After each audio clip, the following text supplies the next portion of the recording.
Hello and welcome to Self-Talk. Lindsay Davis is always on a journey. Her motto is, why not? She measures things she wants to do against the yardstick of when I'm 80 years old, I don't want to be sitting in my rocking chair on my front porch saying, I wish I would have. Her passion is to help one person who is where she was, to help that one person who's struggling to fill that myself-sized hole in their heart, to help that one person discover they are enough just as they are. Thank you, Leslie, for being here. Well, Rachel, thank you so much for having me. I'm really looking forward to the conversation. Yeah, so am I. So let's start at the beginning. What got you on this path? Well, like so many people, you know, there was a moment in my life where I hit rock bottom and I realized I could go one of two ways. One way was to continue heading downhill, even though I was at rock bottom, or to do something different. And I realized what I wanted to do was I wanted to live my very, very best life. And in order to do that, I discovered I didn't love myself. I was looking for it outside of myself. And so I began to do that search to learn to love myself, you know, who I was, and discovered that I was worthy of love. Because I kept looking for that outside of myself. And I realized if I don't love myself, it is unfair to ask someone else to love me. Yeah. And that's no easy feat to suddenly wake up. I mean, it's not necessarily difficult to realize, my goodness, I don't love myself, but how does one begin, at least in your experience, how do you begin to realize that you're worthy of love and make the changes necessary to live that life? Well, for me, it was being honest with myself and not accepting the lies that I had been telling myself. And the lies were that I was not worthy of love, that, you know, nobody was going to love me, I was unlovable.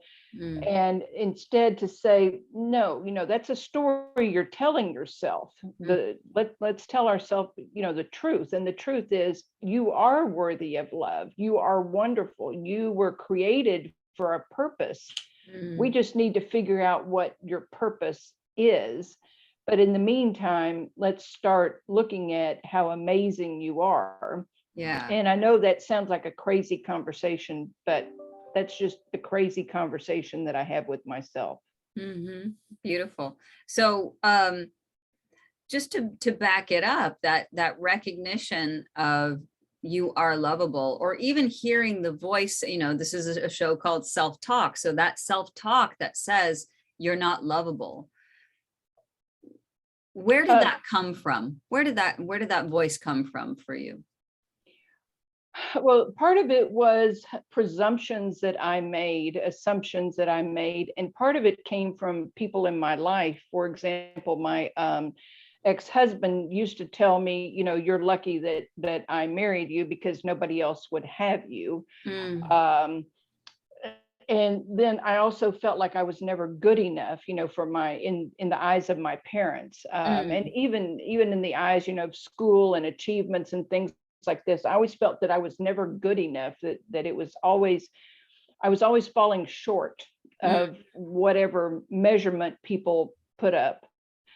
And now why I came to those conclusions, well, I was reflecting on that this morning when I was listening to you talking, and what I recognized is the people that I was, you know, the people who were intimate, my intimate family, they didn't really encourage any kind of success. There was always this feeling of, well, yes, but. And when we yes, but things, we don't hear the yes, we hear the words that come after the but. Yeah, that's right.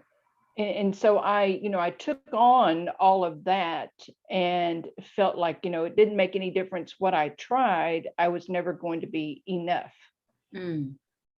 Those are really powerful messages that we hear. And it's so interesting that and I talk about this with my therapy patients all the time, the messages that you hear growing up, once those messages, whether it's from your caretaker, your parents, whatever, once those people are not in your life anymore, those become your internal voice, and you begin to think that it's true because it's coming from you. But of course, it's not coming from you at all. It's coming from the messaging that you received. And then, not surprisingly, we tend to put ourselves in those similar situations and surround ourselves with people who also think we're not good enough, just to kind of, because it's comfortable for one way of saying it, but also unconsciously we want to fix that. So we work really hard to be something. And as you said, sometimes we just keep falling short. We can't understand why we're not living up to, let's say, you know, a husband or a boss or a friend that we have sort of selected unconsciously to reaffirm these messages that we're not good enough, right? Exactly. And, you know, I discovered if I wasn't surrounding myself with people who were not shoring up my not good enoughs, I did a really, really good job of it all by myself. Mm-hmm. You know, of saying, you know, part of what I discovered is we are taught how to talk to ourselves. Mm-hmm. And then we teach other people how to talk to us. Yeah. And so that became really critical in the work that I did to learn to love myself. I started examining the words that I was using to speak to myself, and then reflecting and discovering, how was I teaching someone else to talk to me? Mm-hmm. What permission was I giving to someone else to call me stupid or to, you know, speak to me in an ugly fashion?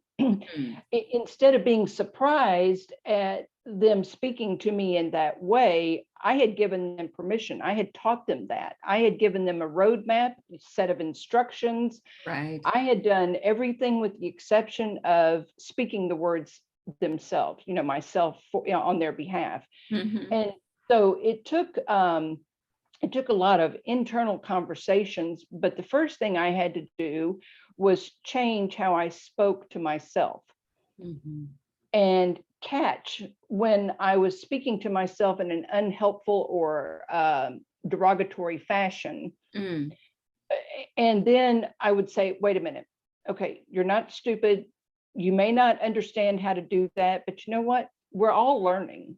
You're right. And so I started saying to myself, you know, when a child starts riding a bike or they start doing something for the first time, we don't tell them, oh, you know, you fell off your bike the first time, you're so stupid, you're never going to be able to do that, and you're such a failure. Instead, Right. we say, you know what, you fell off, let's try again, let's try Mm-hmm. again.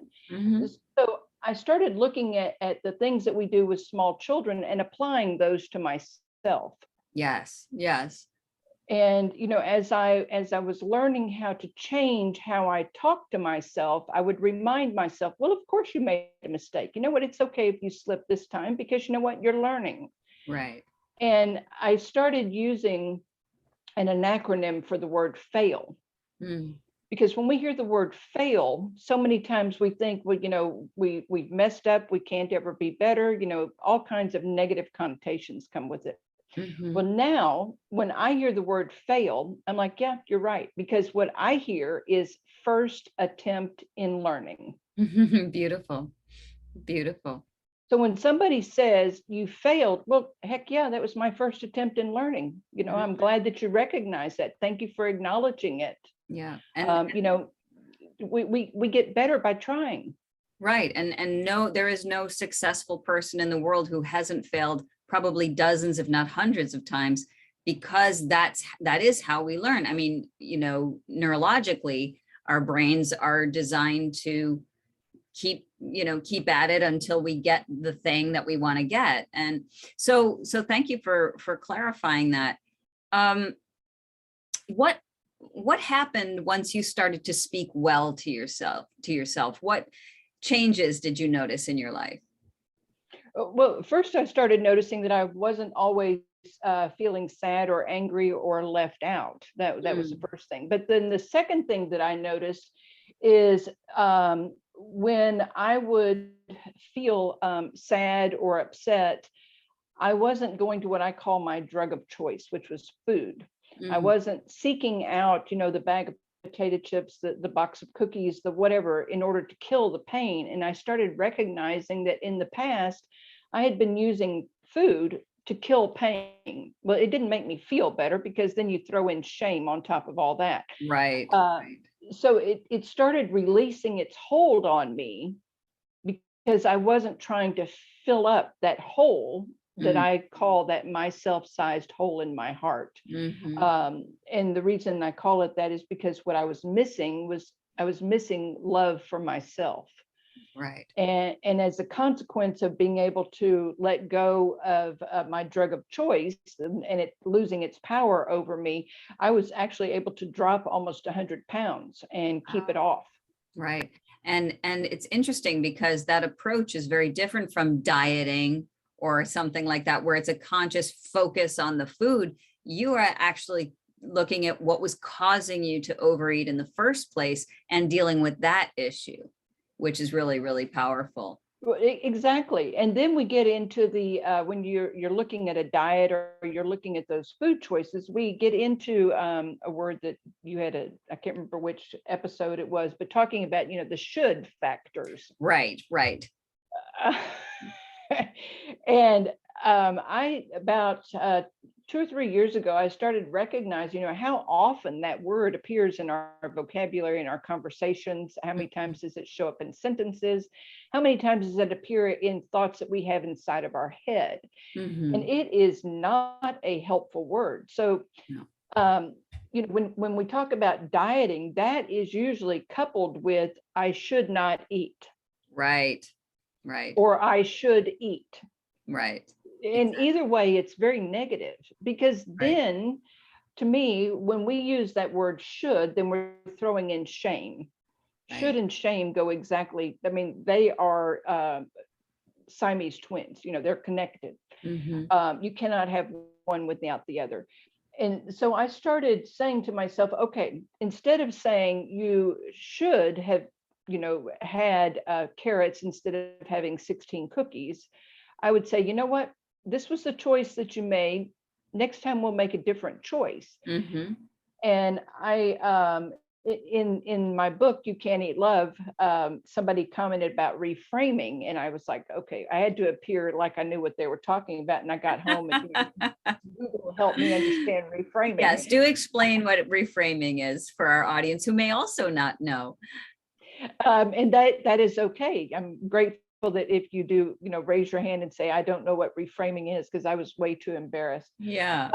Reframing is when you take a thought that is not helpful and you flip it around so that it is either kind or helpful, or both Mhm. sometimes. Mhm. So when I would say to myself, you should have, chosen carrots over cake, I would reframe, I would go, wait. Let's reframe that. I would say, you know what? This time you made a choice of having cake instead of having carrots, and that's okay. Mhm. Or I would, you should eat spinach. Okay. Well, I know that you don't really care for spinach, and that's okay. Maybe we could figure out a way that you would enjoy spinach. And so we're removing that shame and that Right. pressure, because what I discovered when it comes to diets, especially, is there's all this you shouldn'ts in Mm. it. And I don't know about you, but for me, there is a little 4-year-old and sometimes a 2-year-old kid living inside of me that when I start shoulding, I'm in the middle of Walmart throwing a temper tantrum. Right. Yep, absolutely. In fact, I was going to mention, thank you for discussing your book, You Can't Eat Love. Um, so tell us a little bit about that book, or what people might be able to, or who might it help the most. Well, the book is not at all about dieting. I mean, I'll be very clear about that. It's about learning to love yourself. So if there's anyone out there who labels themselves, and I don't really like labels, but if they label themselves as an emotional eater, a stress eater, or if they're just someone who is struggling with learning to love themselves, it is written for you, because Mhm. I wrote the book for the me that I used to be, the me with that empty myself-sized hole in my heart. Right. I wrote the book because this is the book that I wanted back when I discovered I had that hole. Mm. So the book is written very conversationally, and I've had quite a number of people tell me it's like sitting down, at Starbucks or something and having coffee with a really, really good friend. Mm. So if you're struggling with any of those things, that's who the book is written for you. And I had a counselor read the book before it was published, and she said, well, this could be called "You Can't Drink Love, You Can't Drug Love, You I Can't," was gonna say, whatever, right. whatever it is, because the focus is not just on eating. It's really about filling that myself-sized hole in your heart. It's about learning to love yourself, and it's about celebrating the small wins, because as you talk about over and over again, those neurological pathways, those can become very hardwired, but they Yes. can be broken. Mm-hmm. And one of the ways that I encourage people to begin breaking those, or as I call it, to begin driving down the muddy road and try and make new ruts, Yes. is by celebrate the small wins. So those times when I would switch, when I would reframe those should statements, I would be like, wow, look at you. Look what you did. That is so amazing. And I know that sounds crazy as heck, but I promise you, Not do to it for me. 10 days. Not Do to it me, it for doesn't. 10 days. Nice. Celebrate those tiny wins and ignore when you mess up.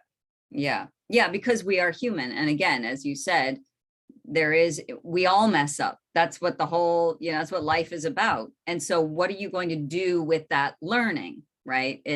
Are you going to should on yourself, or are you going to use that as a teaching tool? And that's the thing. So many of us are so hard on ourselves. And that also comes from patterning, not just parents. We don't want to blame parents for everything, but most of the time it's all their fault. But, but I say that as a parent, so I'm, tongue in cheek.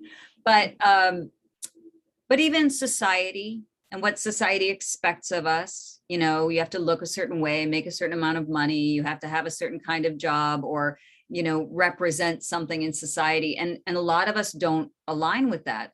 Then there's the pressure to be funny or smart, or whatever it is, or a great friend, or whatever it is. All of these things will often lead us and reawaken that trauma, right, that we grew up with. So it makes perfect sense that we turn to food or alcohol or drugs or sex or television or the social media to relieve ourselves of that suffering. And so I love what you're saying here, which is if you can just support the wins, if you can support yourself in your wins, you are changing your neural pathways in the mind. That's neuroplasticity, right? We've learned that our minds can be changed at any age, right? I get a lot of patients who are like, oh, it's too late for me. I've been this way my whole life. I'm 60 years old. I'm 70 years old. I can't possibly change. Of course you can. Of course you can. So well, the only time you can't change is when you're 6 feet under. there you go. Yep. And as long as you're breathing, there's a chance to shift. And that's a really good point. So let's talk a little bit about the no should zone. Maybe we've already covered most of it, but how do you define that? How does that show up, the no should zone? Well, to me, the no should zone shows up anytime that you or somebody else decides randomly. And if you think about it, when we apply the word should to something, who is it that made themselves king or emperor of the universe? Exactly. That this is a given, it is written in stone, never to be changed again. So I look at those things. You should drink 6 glasses of water. Okay, well, can we be flexible about that? What does water look like? Are we really talking about water? Or are we talking about liquid? Are we talking about coffee? You know, you see what I'm saying? Yeah. So who is it Ask that, your questions. as we used to say when I was much younger, who is it that died and made you boss? Right. So anytime you come into those finite statements where there isn't any wiggle room, look at it. That's the no should, those are the shoulds. And we want to be in the no should zone. Mhm. We want to be able to make choices. We want to be in charge and in control of our life. Mhm. And that was where I really came into a ginormous aha moment. I am only in control of me. I am not in control of you. I can only do something about me. So I get to make the choices. Mhm. You don't get to make the choices for me. So when you're telling me I should do XYZ, I should walk so many steps a day, I should only watch this much TV, I should only hang out with these people, you're trying to control me. Now Mhm. circle back. I'm in control of me. I can't do anything about you, which means you can't do anything about me. So we've entered that no should zone. And Right. instead, I don't know about you, but when I get put into those positions, I start pushing back. Of course. I'm It's like, human nature. exactly. And that is not helpful, Right. because think how much energy you're giving to that person. And not only that, but you're giving your power away. Mhm. So when you're in that should zone, you're giving your power to the other person who has assigned a boundary to you. Mhm. And maybe that boundary does serve you, and maybe that boundary does not serve you, but you need to decide if you're going to accept that boundary, not let the other person assign the boundary to you. And when you accept that boundary, okay, I am a person who drinks 6 glasses of water a day. That has nothing to do with I should. Mhm. It's a choice. Right. Right. Yes. And I think that that speaks to so much, such a beautiful way of living your life, right? Questioning everything in terms of, does this resonate with me? Does this feel right to me? You know, and sometimes it's fine to push an envelope and say, all right, I'm going to try drinking 6, 8, 10 glasses of water a day. Let's see what happens, you know, so that you're not being reactive. Well, just because they said I should do it, I have to walk 10,000 steps a day, right? But I wonder what that would be like. I'll try it, and then I get to decide, right? But I love that you're putting the power, or suggesting that we all put our power back where it belongs, which is with ourselves, you know. And I think that that actually extends to anything in life, whether it's political viewpoints or spirituality, or even just having a conversation with a friend, right? We're sort of hardwired to be nice people and just agree with everything that's handed to us, right? But what an interesting world it would be if we all just sort of thought, oh, let me see how this sits with me, and does what happens in my body when I think about drinking 6 glasses of water a day. Is that resistance because somebody told me to do it? Is it resistance because I don't understand the physiology of it? Is it you know? So you're asking all these questions that eventually gets exactly where you're saying, which is, whatever you choose, you've spent some time checking in with your true self about whether that works for you. Well, and making certain that we are always clear on our intention. And you were speaking about, you know, talking to friends and things like this. And these days, you know, the climate and having conversations can get a little bit Yes, of touchy. course. That's why I brought it up. Well, one of the things that I have learned that has been serving me quite well is when someone makes a comment that kind of gets my hackles up, and I can feel, you know, that desire to tell them that they are wrong and they shouldn't be thinking in that fashion. Yeah. I will take a breath, and then I will say, so I'm just curious, and then finish my sentence with whatever it was that provoked my thought. And that way I'm not attacking them. I'm not saying, you know, your belief is wrong, whatever you're doing is wrong, but I'm also keeping myself calm, not giving away my power. Because whenever we start reacting, or when I start reacting to what someone is saying, I'm giving them power. Right. Right. And I want to keep all the power that I can keep within myself, but I also don't want to take on somebody else's power. And I like to say that nobody can make me anything except reservations for dinner. Right. You know, Yeah. because so many times we will say, well, so and so made me angry. I mean, and Right. how many times do you hear, you know, in the news and the media and things like this, well, they made me XYZ. No, they didn't. No. It circles back to, I chose to react in that fashion. That's right. Right. And so I want to keep my power. And you know, people think I'm kind of crazy, but you know what, that's okay. I am, and I accept that. No one can make you anything except reservations for dinner. And once you accept that, then you can start examining, well, why did I react that way? What was going on within me? Yeah. What were the thoughts that I had? What are my beliefs? Can I question them? Because just like, you know, when someone says you should be drinking 6 glasses of water and you start questioning that, does that serve me? We can do the same thing with everything else. Correct. Yeah. This is what I'm feeling right now. Why am I feeling this? What is really going on? Is it just the straw that broke the camel's back? Was it building up from something else? Where do I need to Right. sit and have a conversation with myself?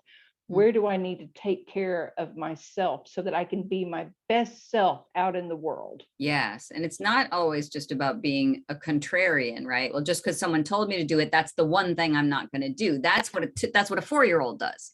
Right. So what, no, you said, you know, and so I love what you're saying, because it's being curious.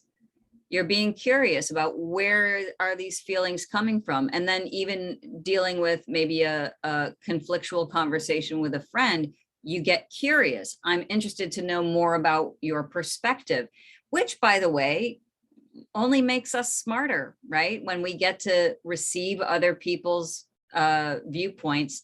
And that's why it's so important to have such a strong foundation of self, so that you can decide what serves me, what doesn't serve me. Do I agree with this person or not? And even if I don't agree, so what? Right? Because we need diversity in the world, you know? Yeah, right? I mean, there are actually people out in the world that do not like chocolate. I mean, believe it or not, What? horrors. I know. There are people who don't like chocolate, Yes. but you know, I'm not going to disassociate with them just because they don't like chocolate.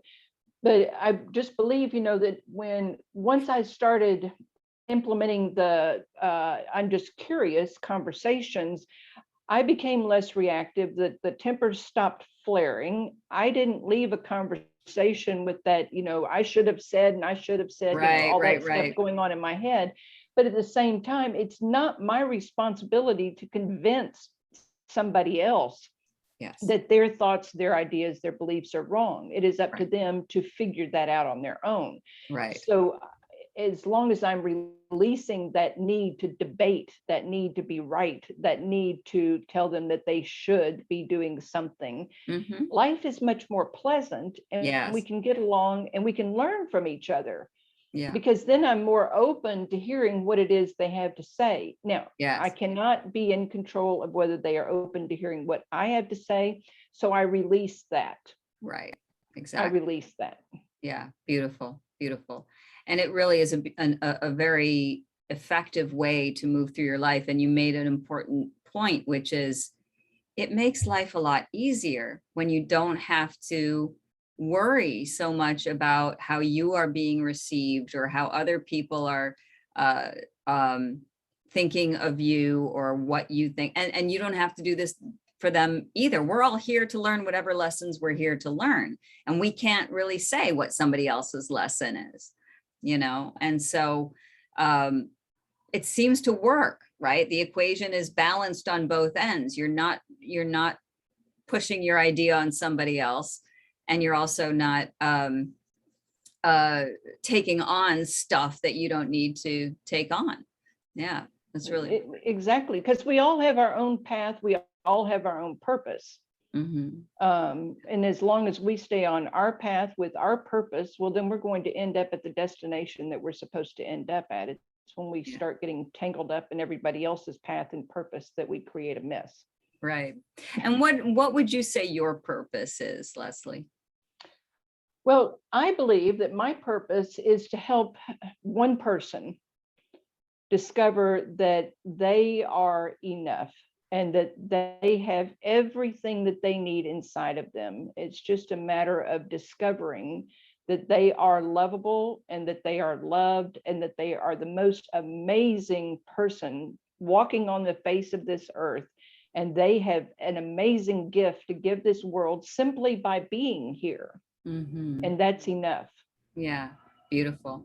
So with that in mind, how can listeners find you?